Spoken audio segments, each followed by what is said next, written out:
All right, thanks everybody. Thank you for having me here. This is my first time in the computer science building. Um, and I'm here to talk to you about the future of games. And in particular, kind of our vision for the future of games, which is I think, a subset of gaming in general. And I'll tell you a little bit about Pocketworlds and High Rise and what we do. And in particular, our vision for the intersection of social and games. Um, so who we are and my story to get here. So Pocket Worlds, we started in 2013 out of a warehouse in the Soma district of San Francisco. And at the time, oh, hey, Drew, it's nice to you. At the time, we basically, my co-founder and I got together and we grew up playing a lot of games, Diablo, StarCraft, and we had this realization that for a lot of these games, the purpose of us playing them after we get past the original campaign was hanging out with friends. And I realized that in Diablo 2, for example, a lot of the time that I was spending inside of that game was just parked in a chat room with my clan. So that realization led to us really thinking about social and what games meant to social. You know, if you rewind time to 2013, when you combine those two words together, social and games, you think about selling vegetables on Facebook. It was a pretty like a negative term, social gaming. And for us, we felt there's got to be something more to that. Games as a function was really good as just providing context to bring people together, to bring people to connect with each other, and to also meet people online. So that's what we set out to do. That was our mission, was to build these shared experiences that brought people together. And then personally, my story, I did a computer science PhD at the University of Washington. My PhD was in computer hardware. So it was in chip design back in like 2010, 2011. And from there, I went to Apple. This is the first batch of Apple's internal chip development team. So I was there to build the chips that went into the iPhones and iPads. And that really gave me this kind of a head start in realizing what the future of the world is turning into. This is circa 2012, and the rise of mobile. So from Apple, I decided to really take advantage of that insight and started my own company, Pocketworlds, with my co-founder at the time, in 2013, to build these social games, really games that exist at the intersection of social and gaming on mobile as our primary platform. This is 2013. And if you guys remember back then, there weren't even any multiplayer games on mobile. So we were one of the first, and certainly the first MMO type game that existed on mobile. We were bootstrapped as a company for the first 5 years. So there was like 5 of us building this pretty giant MMO project. And we joined Y Combinator back in 2018. If you guys aren't familiar, Y Combinator is this Silicon Valley startup accelerator. Airbnb, Dropbox, there's a lot of like big names that came out of it. We came out of the summer 2018 batch. And that's when we really started scaling after coming out of Y Combinator. And I will talk a little bit about kind of the product that we ended up building as part of Pocket Worlds, which is called High Rise. So High Rise, some of you guys might be familiar with this. So there is essentially 3 parts of High Rise, 3 components. There is High Rise the Virtual World. This is the app or the game that you download from the App Store or on the desktop. This is the original thing that we built. We see it as a social MMO or a social virtual world. You have an avatar, you exist in these 3D spaces, and you hang out and essentially make friends, chat, play little games. There's High Rise Studio, which is our development platform that runs in parallel to Unity. If you're familiar at all to Roblox, it's a very similar experience. So really, amateur developers can use High Rise Studio to create games, experiences. You import your own assets, write your own scripts, and then at a press of a button, you deploy it right into this running virtual universe. And then finally, there's the High Rise social network, the High Rise network. To me, this is what kind of brings it all together. And if you think about Mark Zuckerberg's metaverse vision, this is the thing that kind of connects and takes it all. And what I mean by that is High Rise, the virtual world, if you abstract it, it's kind of a games portal, right? There's a lot of different experiences that people built using Hi-Rise Studio, and you're essentially hopping between experience to experience. Hi-Rise Network is your identity. It's your avatar, it's your friends, your profile, your inventory, your wallet. And that's the thing that you're carrying from world to world to world. And that's the thing that makes everything persistent. So these three pieces together make up Hi-Rise. And I will shed a little bit more details on each of these three as I go through my talk. And then I think by the end of it, I'll give you a little bit of preview of what I think the future of gaming will look like from where I stand, especially when it comes to social, and especially when it comes to UGC. So first up is Hi-Rise. This is Hi-Rise. Remember our beginnings, we started as a mobile first experience. And we had a very, very heavy, deep focus on social. So you see that there's a lot of social features. There's a very deep profile, very similar to Instagram. There is a messenger, there's a newsfeed. There is, of course, friends list, a guild system, bringing that social layer, really reinforcing it. And then there's also a very vibrant economy. So this is where your inventory and wallet comes in. Everything that exists in Hi-Rise, whether it's a piece of clothing, a pet, furniture, houses, they can all be bought and sold on the secondary market. We have a marketplace inside of our world as well. So there's a very robust economy. It's a really interesting piece of Hi-Rise. And then finally, down there are the different worlds that are basically virtual worlds that are part of our virtual universe. And those are all created by the community or our in-house developers using Hi-Rise Studio. So this is Hi-Rise. This is a user-facing client, Hi-Rise. A little bit of metrics. So this is a little bit outdated. We, at this point, have about 50 million downloads. And there's a lot more than 40 million unique rooms and experiences. Just on Hi-Rise Studio alone, so we launched Hi-Rise Studio about a year ago, last March. And now we have probably 6,000 to 7,000 creators using it, building games, building experiences with it. Yeah, pretty exciting stuff. A little bit more stats. We've got 3 million monthly active users, 300,000 every day on Hi-Rise. So we're kind of all over the world. There's a big user community that's there, that's ready to play the games that you guys will build with Hi-Rise Studio. And then this is a really interesting metric. Users on Hi-Rise engage with Hi-Rise on the average of 90 minutes a day, which is more than Snapchat, more than Facebook, more than Instagram. So they're very engaged to this virtual world experience. And finally, we have a very diverse demographic. This is what really makes us unique. Over 50% of our users are women, and then most are between the ages of 18 to 30. So we're definitely older than something like a Roblox. So I'm also going to now walk you through the process of using Hi-Rise Studio and show you how easy it is to build something with it. So Hi-Rise Studio, it's a tool that runs in parallel to Unity, and it has all of the powers of Unity itself without a lot of the cruft. What I mean by that is, as a game developer, I'm sure any of you guys that have picked up Unity before, there is a significant barrier to entry to build something that works well. It's pretty easy to build like a tic-tac-toe, but it's hard to build an MMO, for example. And it's certainly hard to build something that's deployable, scalable, that has user management. We take care of all of that for you. So you come in, you sign into your Hi-Rise account, and then you just have to build the game, and then you press a button, and it's live. And you have users that come in right away.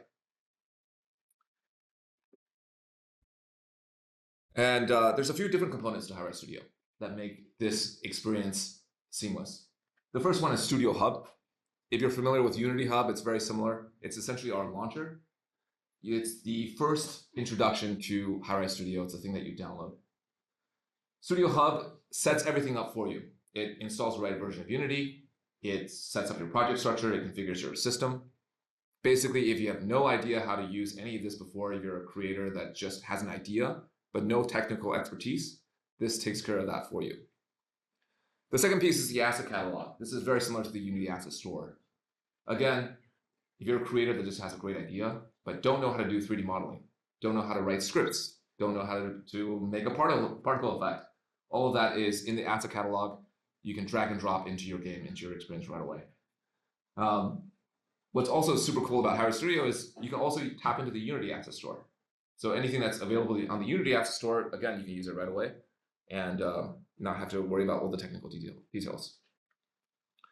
The other two pieces, one is the create portal. This is where after you deploy a game, a world, this is where you manage it. This is where you look at metrics. This is where you monetize. If you want to start a business, if you want to make a living off of the game that you build, this is where you cash out. So all that system, again, is built by us. It's also taken care of for you. Whereas if you're a traditional game developer using Unity or Unreal Engine, a lot of things to worry about, a lot of hurdles to get over. With this, you don't have to think about it. It just works. And this is what it looks like to create a project in Studio from start to finish. First, you get a blank project. It looks like this. Very easily, it's all drag and drop. You can create worlds, you can create a room. If you guys have used Unity and have used Pro Builder in Unity, so the creator of Pro Builder is the guy who works with it, is on our team and is the guy who designed the system. Next step is I created the room, the environment. I want to make an NPC. Again, remember, Hi-Res is a very social experience, and social means other users. It also means other NPCs. And those NPCs can be scripted or connected to AI. And this is our kind of an NPC builder. Again, super simple. These are all, we have tens of thousands of assets you can use to make unique NPCs, and you can just drag it into your game directly. This is using our asset catalog. The thing I mentioned at the beginning. Again, drag and drop. All these assets are created by other creators or us in-house, and super easy to just drag and drop into your environment and then attach scripts. Or a lot of them have scripts that are built in already, and you don't have to worry about that. And then just like in Unity, you hit play mode, you can play past right away. This is essentially the beginnings of an MMO. You have your main device, you have two other test devices with different accounts. Again, you as a creator don't have to worry about any of this. You can build it and then hit play and you're immediately in. And this is the experience that a user can expect. And then finally, publishing. Once you build all of that, from start to finish, that process is probably 15 minutes. You hit the green button and we pack up your project under the hood, send it up to our cloud build servers. We build it for each of the platforms that it will be deployed in. All of that is seamless. You don't have to worry about it. And in about 15 minutes, it'll be available to all the users of Hi-Res. And from there, you can choose to promote it. We have an advertising system built in for user discovery. You can promote it yourself on different social media. But really, the journey of being a game creator has never been simpler. This is actually one of Drew's creations. Using Hi-Res Studio, he built a poker room. So this is essentially a poker minigame. Inside of a room, you can add an avatar, you can sit down in any of the seats, and then play a game of poker with other people. And then that's what an example of a script, I think that's actually pulled directly from the poker game, looks like. It is done in Lua, just like Roblox. So if you have experience with Roblox, that knowledge will transfer right over. All right, and here's some examples of different worlds that people have built. On the left here is Bingo, very similar to poker, kind of a simple mini game. Again, very much multiplayer, very much social. You sit in different bingo seats, and then everyone is playing a game of bingo together. Next up is fishing. This is a fishing RPG, and this is leveraging our cloud persistence. There's different rods you can collect, different fishes you can collect. You're fishing next to other people who are also fishing. And that's all, again, built into the system as part of Hi-Res Studio. Haunted House, that one I picked. It's interesting because it's using assets from the Unity Asset Store. So everything, again, that's available in the Unity Asset Store, you can drag right in and start using it. Fall Guys is an example of a game that uses physics and a different camera system. So that there it's a follow cam, and this is paying homage to the original Fall Guys. And then finally, the thing on the right is a first-person game. So anything you can do with Unity, first-person shooters, you can unlock with Hi-Res Studio as well. Cool. So that's kind of the prepared slides. I'm happy to go into Q&A and talk about whether it's gaming, mobile, UGC. I've been in the safe space now for more than 12 years, so there's a lot I've seen, a lot of game studios that have come and gone. We don't really consider ourselves to be a game studio as much as a tech company, but we're very much gaming adjacent. So I'm happy to talk about any topics related to tech or the future of tech merging with games. Yeah. How do you feel about the recent crackdowns or regulations on children using social media? Do you think that'll affect high rise? Yeah, it's a great question. So the question is, how do we feel about the crackdowns on children using social media? Yeah. It's a good question. So for high rise, we are intentionally not targeted towards children. So high rise itself, we consider it as a PG-13 experience, but typically we are 17 plus. And then we have a 30 or 40 person trust and safety team dedicated to kind of reinforcing that. And then we have ID verification. We have specific places that are definitely 17 plus. So to answer your question there, we're definitely not a product targeted towards children. And I think comparing to something like Roblox, it's not our demo at all. Yeah.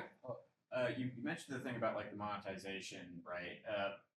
How generally does that work?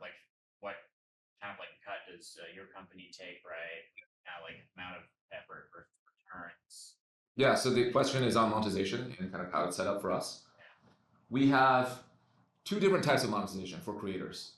There is engagement monetization. So basically, we have a subscription for our high-rise users, and for there, if you are a subscriber, so say you're a subscriber and you spend time in your world, you get a cut of their subscription revenue. So that's a subscription that's passive. You don't have to do anything there. It just gets deposited into your account every week or every month. And then there is the IAP revenue. So you as a creator can use our APIs to create in-app purchases. And there we take something like a 30% cut, similar to Apple. Yeah.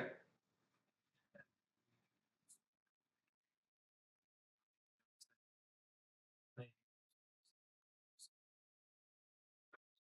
you mentioned also that your PhD program you where you did computer hardware, gave you a bunch of insights that also work out. Yeah.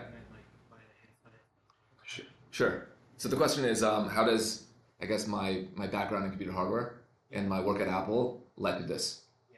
And there, I think the simple answer is, it was very obvious being in Cupertino in 2012.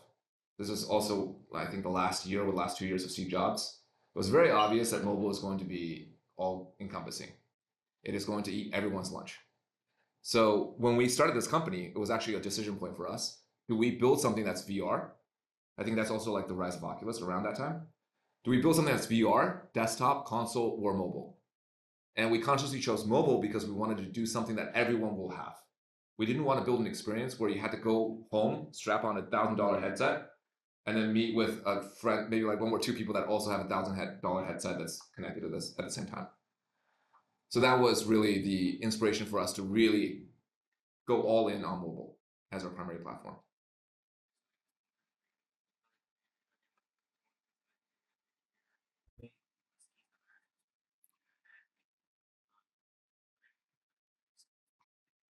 Yeah, so I think they're definitely one of the core considerations of the original high-rise was we wanted to build something that's accessible. We didn't want to build something that's immersive. I think the opposite of accessibility is probably immersion.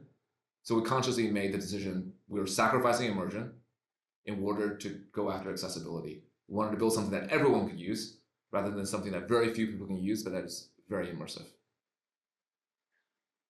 And you can see that kind of reflected in what high-rise looks like, right? We have 2D avatars instead of 3D avatars. Everything is pretty cartoony, pretty approachable. And all of that comes down from that original decision to, go after accessibility rather than immersion. Yeah. So say hypothetically you built a game within Unity or Unreal. Is there an easy way to transfer that project into High-Rise Studio? Yeah. Yes. I think especially if you built it in Unity, it should be fairly easy to transport it over. keep in mind that the scripting language that you would use would be Lua instead of C#. But I think if you're able to write C# and do it well, you're able to write Lua. It's way simpler. And then the rest of it, the interface is, so we have two modes. We have simple mode, which is what I demoed.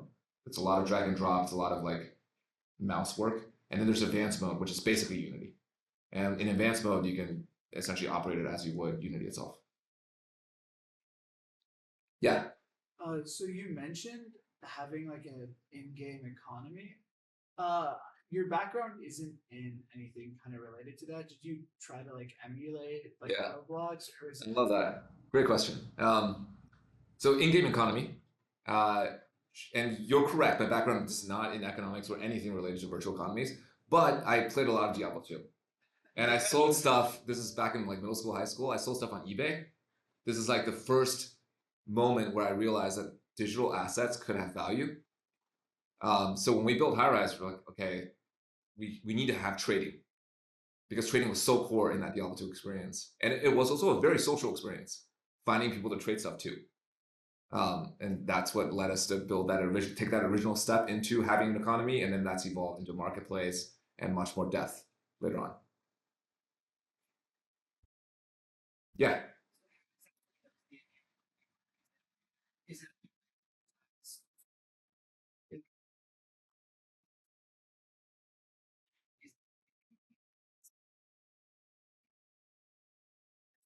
Yeah.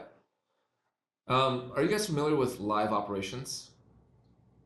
The concept of that, which is basically you release a game, but then you release additional content on a regular basis. So for us, live operations is also a pretty core component of Highrise.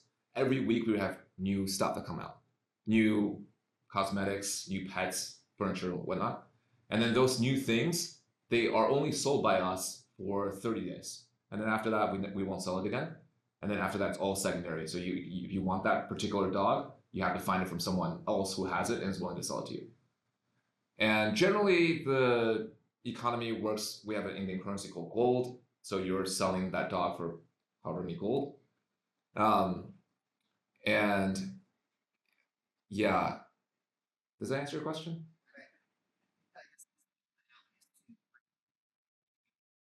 Yes. So you can buy gold with real world currency, and you can also cash out gold. So as a creator, you're essentially earning gold, and then you can cash that out to dollars. If you were a creator, you could be engaging like the buying assets side of things, like you need to buy the stuff on a store to be able to like sell it in your. No, not necessarily. I guess it depends on what kind of creator you are. If you're a game creator, you don't have to engage in that at all. You can use your own assets. Most of the assets we have in the asset marketplace is also free, so you can just use whatever you want there. And we certainly don't require you to engage into the economy in order to publish a game. So it's totally separate.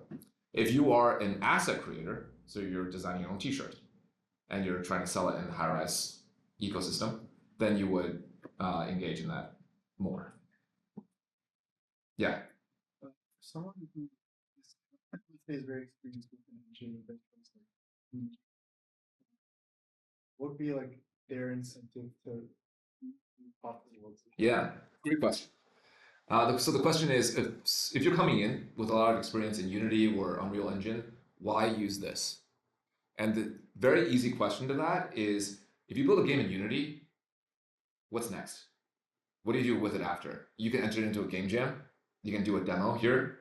How do you actually get users? How do you actually sell it on Steam? You can publish it to the App Store, but then what do you do after that? There's like thousands, tens of thousands of games on the App Store. How do you actually get any downloads? And here, you build your game, you press a button, it gets uploaded on Highrise, and within minutes, you can start getting people in. And we have a very easy to use advertising system where you essentially just put in some gold and you get impressions. You don't have to think about third-party marketing. You don't have to think about user acquisition. It just kind of works. Yeah. Okay. So in that sort of thing, what would you say like determines the sort of success of a world in that case? Is it, I guess, like what kind of algorithm is promoting this stuff, you know? So our algorithm on the back end is based on engagement.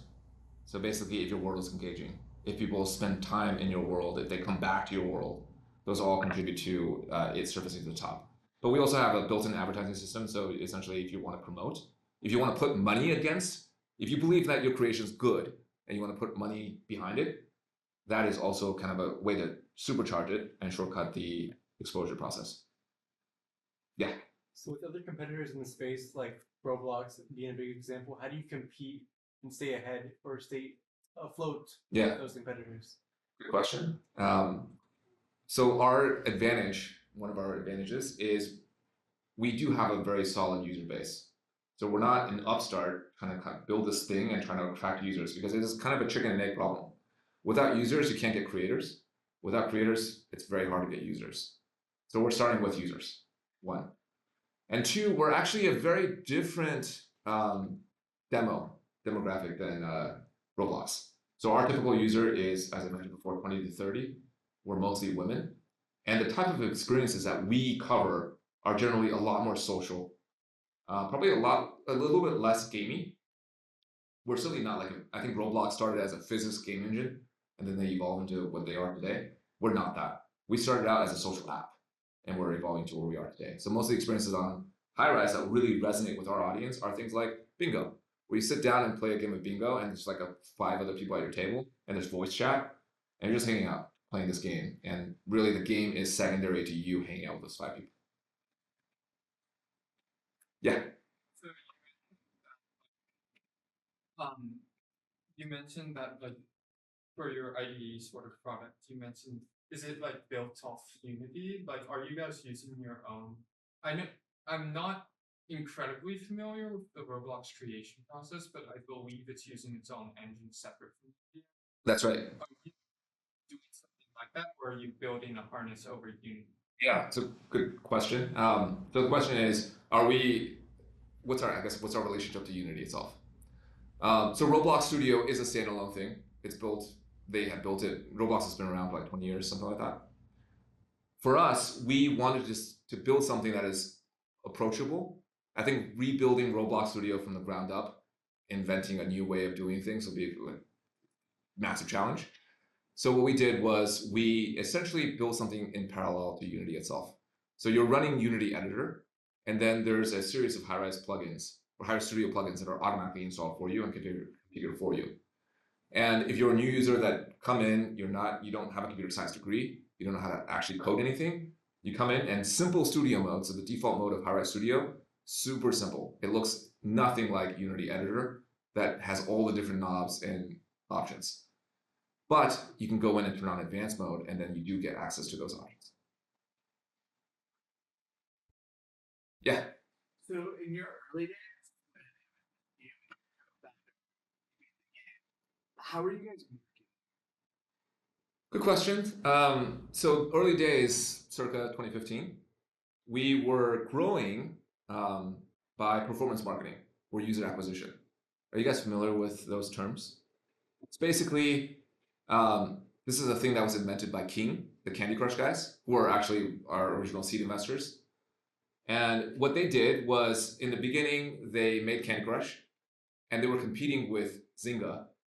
Zynga, the CEO of Zynga is Mark Pincus. He is personally invested into Facebook.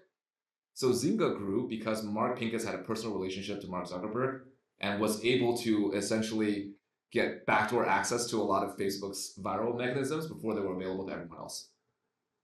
And then King didn't have that advantage.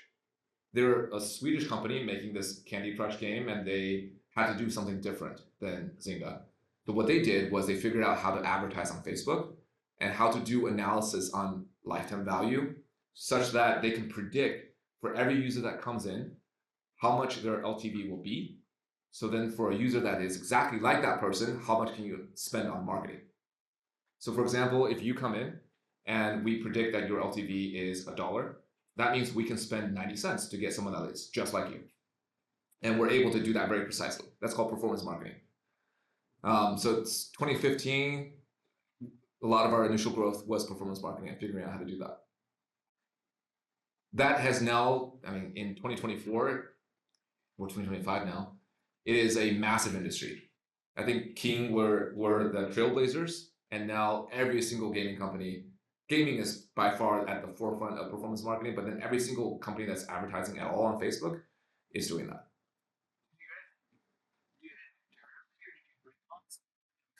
We did it internally. A lot of it in the beginning was trial and error. It was figuring out how to, you know, for spending $10,000 on Facebook, how much are we actually getting back? Who knows?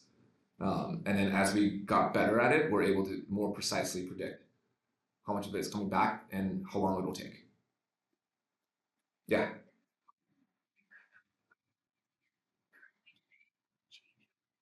It has changed over time. In hindsight, in 2015, it was a gold rush. I wish I could turn back time, how easy it was back then. Now it's a lot more cutthroat and competitive. And especially after the Apple IDFA change. So basically, Apple, it was super efficient, that whole system. And then Apple stepped in and said, no, you cannot know who is doing what. And you are not able to kind of market as precisely as you were before. So after that change, it's become a lot less efficient, a lot harder, and we have to kind of jump through a lot more hoops to get to the performance we were at before.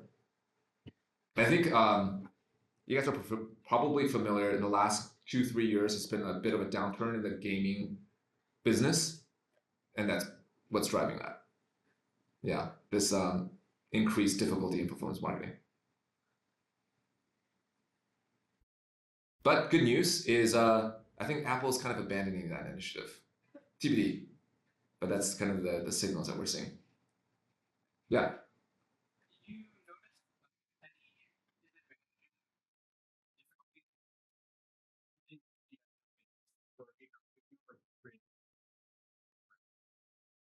So we built the first version of Hi-Res Studio as a custom standalone thing. It was fine. It gave us a lot of custom control. It allowed us to really cater the experience exactly how we wanted it. But then the challenge we ran into doing that was we realized there's so many different things that we had to build. Every single functionality or feature, we would have to build our own system to support it. Whereas if we kind of partner with Unity and exist in parallel to Unity, all of that's taken care of for us. Lighting, physics, particle systems, it just works out of the box. I think the difficulty would be the onboarding for a new user. The reason why we have Studio Hub in the first place is because it is kind of difficult to set up Unity. And certainly if you ask someone to, hey, if you go out there and manually download Unity, it has to be this specific version. You got to install it, and then you have to download these packages. It's kind of for someone that doesn't have a computer science degree, it sucks.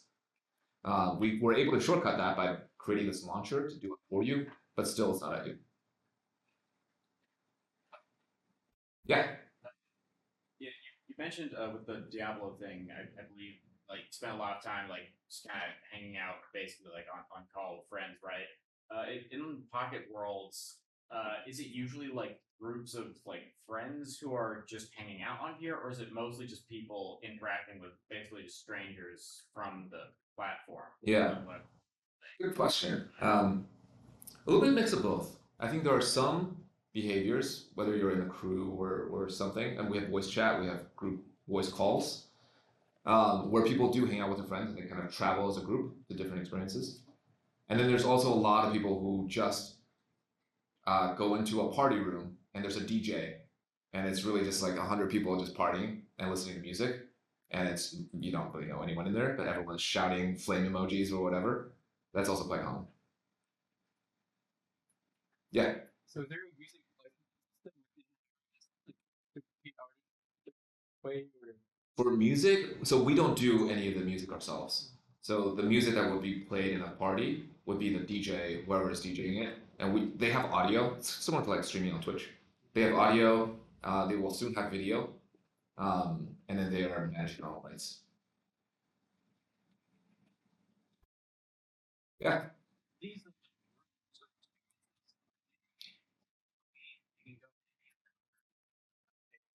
They are all free.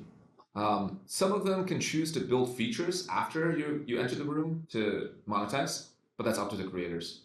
So for example, if you're building the fishing game, you can monetize, you have 5 lures, and after that you have to pay. But again, it's up to the creators. Yeah.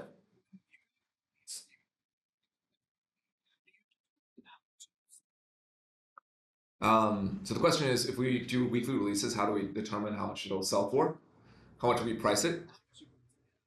So one, we release a lot more than one thing every week. It's typically we'll do an event every week that's brand new, and then along with that, there'll be like 70 different pieces of items, 70 different items that we release that week. And typically, pricing is pretty standard. We, as a first party, we price things at a standard rate, and then they sell out or they go out of print. And then afterwards, on the secondary economy, that's when things take up value. Things that are rarer or things that are more sought after, they naturally become more expensive. Purposefully limit the quantity of something? We do, yeah. So we purposely limit the quantity as well as the time availability. And that is because, again, we want to have that vibrant secondary economy. That's very much core to the high-rise experience, is engaging in trade. And to do that, we can't compete with as a first party. So it's no longer in print by us. If you want to buy it, you got to go to him. Yeah.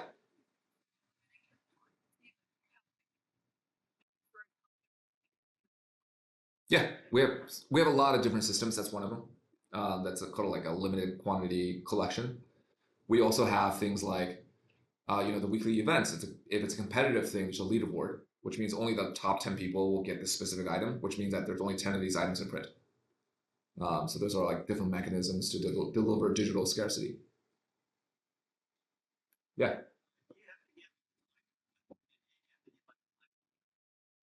We pay for a lot of licenses, yes. And then what's really cool about our relationship with Unity is, I think I showed you some of the social features that we built, the newsfeed, the messenger.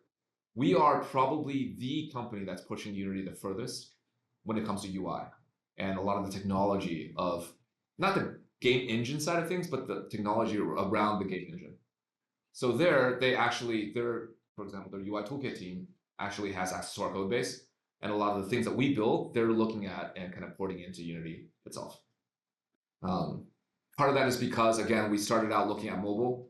That was our thing. And to be a good mobile experience for us is we wanted to build an app, not just a game. And to have a great app, you had a very smooth UI. And that UX experience has to be top notch. Yeah.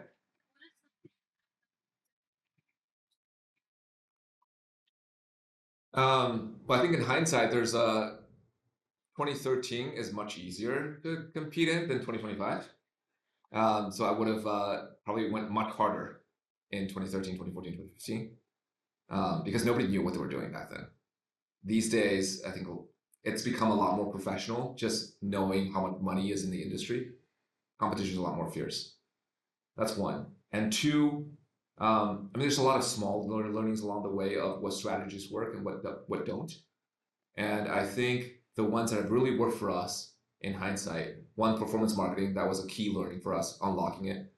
Live operations, that was also key to just creating this vibrant world. Because I think if you don't do live operations, you just ship a game and then move on to the next game, it becomes static and then it kind of dies. Whereas if every week something new is coming out, it stays vibrant and fun to be in. That was a big unlock for us. And I think trust and safety was another big one. In the beginning, we didn't know how to do trust and safety. In fact, when we first launched High-Rise, that very first version, that initial group of users were very young. They were like 10-year-olds. We didn't know why. They naturally were attracted to the thing that we built, and we didn't know how to deal with 10-year-olds. We ended up shutting it down because we just didn't want to deal with 10-year-olds. And so now we know how to run trust and safety. We know how to build a safe platform. We know how to leverage AI to screen content. These are all very important tools. Yeah.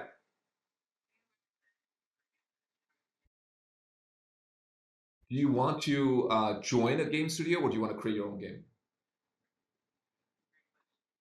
Yeah. I guess I'll answer both. So if you wanted to create your own game, it's I think you're blocking the camera. Sorry. If you wanted to create your own game, it's actually quite hard these days because there's so much competition that you can't, unless you're brilliant at building something viral, the hardest part is not going to be building the game. The hardest part is getting distribution. is getting users afterwards. If you were to join a gaming company, I think right now it's tough because the gaming industry is still kind of reeling from the last couple of years. From what I've seen, especially like studios in Austin, there's a bunch of them that's been closing down recently. So really, your options are you can join an indie studio, maybe it's in Austin, maybe somewhere else, or you can join AAA. And I've never experienced AAA, so I don't know what it's really like.